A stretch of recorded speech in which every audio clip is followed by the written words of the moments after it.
रिक्षा चालकांना दिलेल्या 1 वर्षाच्या मुदतवाढीच्या निर्णयावर खासदार संजय राऊत यांनी टीका केलेली आहे।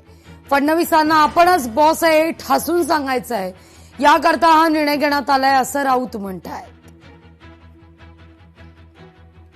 देवेंद्र फडणवीस यांना त्यांच्या इतर जे सहकारी पक्ष सरकारमध्ये आहेत त्यांना एक ठासून सांगायचं आहे की मी तुमचा बॉस आहे, मी तुमचा बॉस आहे आणि मी जे करीन ती पूर्व आहे या मंत्रिमंडळात। आणि मुख्यमंत्री हा नेता असतो सरकारचा, त्याच्यामुळे तुम्ही कितीही दिल्लीमध्ये जाऊन फुगड्या घातल्यात तरी मी इथे बॉस आहे, माझा निर्णय अंतिम आहे। हे त्यांनी कालच्या रिक्षा चालकांच्या संदर्भातला जो निर्णय आहे हे त्यांनी दाखवलं।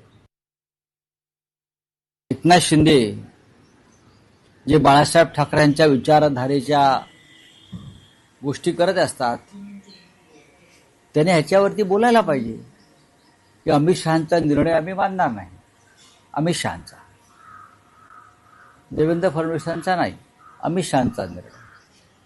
पण जे मी सांगत होतो तेच घडलेलं आहे। 3 महिने आणि आता 1 वर्ष, म्हणजे जी काही मोहीम तुम्ही चालवली होती मराठीची ती अखेर अमित शहानी केराच्या टोपलीत टाकली। हे आज पुन्हा उघड झालं की तुमचा पक्ष अमित शहा चालवतात आणि त्या निर्णयावर तुम्ही त्यानंतर तोंड उघडलं नाही।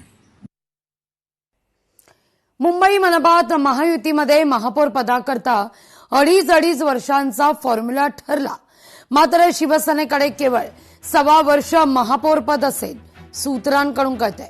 दुसऱ्या टप्प्यात शिवसेनेकडे केवळ 1.25 वर्ष महापौर पद असेल असं सूत्रांकडून कळतंय। आता यावर राजकीय वर्तुळातून प्रतिक्रिया उमटतायत। मिंदे गटाचा जो इतिहास आहे तो सत्ता विकत घेण्यासंदर्भात ते बदनाम आहेत। आता 1.25 वर्षाचं महापौर पद विकत घेण्यासाठी त्यांनी 125 कोटी मोजले दिल्लीला की 1,1500 कोटी मोजले त्याची माहिती मी घेतोय। त्यांना फुकट काहीच मिळत नाही। आता जो त्यांचा डॉलर आहे तो सगळा विकतचा आहे, तो विकतचा आहे। त्यांना प्रत्येक गोष्टीसाठी पैसे मोजावे लागतात आणि ते पैसे मोजतात। त्यामुळे मुंबईचं महापौर पद सुद्धा किती खोक्यांना ते विकत घेत आहेत दिल्लीतून याची माहिती येईल लवकरच। असं काय त्याच्यामध्ये काय लपून राहण्यासारखं काही नाही। 150 वर्षाचा इतिहास या संस्थेला आहे, त्यामुळे महापौरांचा अपमान झाला म्हणजे मुंबईचा अपमान झाला। आपण राजकारणामध्ये अनेक पदं उपभोगतो, अनेक पदांवरती राहतो, मंत्री राहतो, मुख्यमंत्री राहतो, पण जो महापौर राहतो त्याला शेवटपर्यंत महापौरच बोललं जातं आणि त्याचा तो सन्मान ठेवला जातो। त्यामुळे मुंबईचा प्रथम नागरिक म्हणून त्यांचा सन्मान ठेवलाच गेला पाहिजे। आणि काही बाबतीत मला वाटतं की राज्याच्या मुख्यमंत्र्यांनी देखील त्यांच्याशी चर्चा केली आहे, अमित साटम साहेबांनी देखील चर्चा केली आहे, चित्राताईंनी देखील त्यांची भेट घेऊन त्यांच्याशी चर्चा केली आहे। भविष्यात अशा प्रकारच्या चुका डिपार्टमेंटकडनं होणार नाहीत याची निश्चितपणे काळजी भारतीय जनता पार्टी महापालिका पक्ष निश्चितपणे त्याची काळजी घेईल। त्यावेळेला 2-3 पक्ष एकत्र येतात, त्यावेळेला अशा पदांच्या वाटण्या कराव्या लागतात, तो नाईलाज असतो। परंतु जरी असलं तरी विकासावर परिणाम होणार नाही ह्याची काळजी तिथं घेणं महत्वाचं आहे। असं काही होणार नाही, या सगळ्या गोष्टी मित्र काही नाही, असं काही होणार नाही। भाजपचे आमच्या 86 लोक आहेत, त्यांची 10-20 असं कोणी देणार थोडी।